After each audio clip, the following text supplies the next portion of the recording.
లాగా అట్లా చూపించినారు. ఇంకా మూవీలో కంటెంట్ అసలు దేవరా అట్లా ఎందుకు మారినాడు, అసలు సైఫ్ అలీ ఖాన్ కూడా డ్యువల్ యాక్షన్ కాదా, అది కూడా ఇంకా ప్రాపర్గా మన ట్రైలర్లో అయితే నాకు తెలియలేదు. ఎందుకంటే ఒక సీన్లో సైఫ్ అలీ ఖాన్కి లాంగ్ హెయిర్ ఉంటుంది, ఇంకో సీన్లో సైఫ్ అలీ ఖాన్కి షార్ట్ హెయిర్ ఉంటుంది.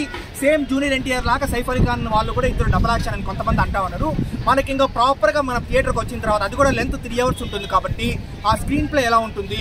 ఇప్పుడు ఎలా ఉన్నాయంటే బ్రో మూవీస్ మనకు ఫస్ట్ 1 hour స్లోగా ఉంటానా, ఇంటర్వెల్ ముందు ఒక హై రైజ్ అప్ ఉన్న మనం ఫస్ట్ 1 hour స్లోనెస్ కూడా మనం మర్చిపోతాం. సో ఈ మూవీ స్క్రీన్ ప్లే ఎలా ఉండబోతా ఉంది, 3 hours అంటే థియేటర్లో మనకు అట్రాక్ట్ చేస్తారా లేదా అనేది మనం ఇంకా 27th ఎన్టీఆర్ ఫ్యాన్స్ కాలర్ ఎగరేసి మరి చెప్పారు. ఎన్టీఆర్ గారు ఫస్ట్ టైం మన రిలీజ్ ఆ రేంజ్ లో ఉంటుందా? ఆ రేంజ్ లో ఉందా అండి?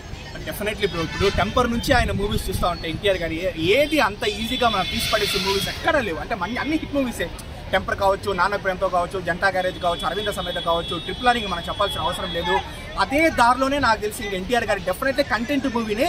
సో దీనికి ఎలివేషన్స్ ఏ లెవెల్లో ఉంటుంది అనేది ఇంకా కొరటాల శివ గారి చేతిలో ఉంటుంది. దేవర కల్కి బాహుబలి ఈ రికార్డుల వరకు బ్రేక్ చేసే అవకాశం ఉంది బ్రో. కల్కి బాహుబలి అంటే ఇప్పుడు బాహుబలి 2 ఎంతైనా బాహుబలి 1 ఎక్స్పెక్టేషన్స్. సో ప్రభాస్ గారి రేంజ్ వేరేనమాట, pan India range completely. So ఇప్పుడు ప్రభాస్ గారితో లేకపోతే ఇంకొక హీరోతో కంపారిజన్స్ అనవసరం, కానీ బట్ దేవర ఎత్తుకుంటే డెఫినెట్లీ ట్రిపుల్ ఆర్తో జూనియర్ ఎన్టీఆర్ గారు కూడా నార్త్ ఇండియాలో చాలా మంచి క్రేజ్, ఒక మంచి యాక్టర్ అని ఎస్టాబ్లిష్ అయింది. ఇండియా వైడ్ డెఫినెట్లీ ఒక మంచి సక్సెస్ఫుల్ మూవీగా ఉండబోతుందని నాకు అర్థమైంది. అండ్ ఇక చూస్తాం నా ఎక్స్పెక్టేషన్స్ ఎంత. షార్ట్ ఎలా అనిపించింది? తిమింగలం షార్ట్ నాకైతే బాగానే ఉంది. ఈ మూవీతో హై లెవెల్ గ్రాఫిక్స్ ఎవరు ఎక్స్పెక్ట్ చేయడం లేదన్నమాట. ఈ మూవీతో అంటే ఎవరు గ్రాఫిక్స్ ఎక్స్పెక్ట్ చేయరు, కంటెంట్ ఎక్స్పెక్ట్ చేస్తారు. ఇప్పుడు ఈ శ్రీమంతుడు చూసేటప్పుడు మనకు కొన్ని సీన్స్ లో అయితే మనకు కళ్ళలో నీళ్లు తిరుగుతుంది అనమాట. అంటే ఎమోషనల్ గానే ఉంటుంది, ఇంకొక పక్క గూస్ బంప్స్ ఇచ్చే సీన్స్ ఉంటుంది.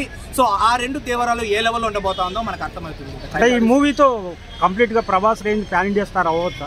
చెప్పలేం బ్రో. ఏముంది ఇప్పుడు మూవీ డెఫినెట్లీ కంటెంట్ బాగుంటే, కంటెంట్ ఈస్ కింగ్ అంటారు కదా, కంటెంట్ బాగుంటే ఆ కంటెంట్ ఎవరైనా కింగ్ చేస్తుంది. అంటే ప్రభాస్ రేంజ్ కి వెళ్ళొచ్చా ఈ మూవీ?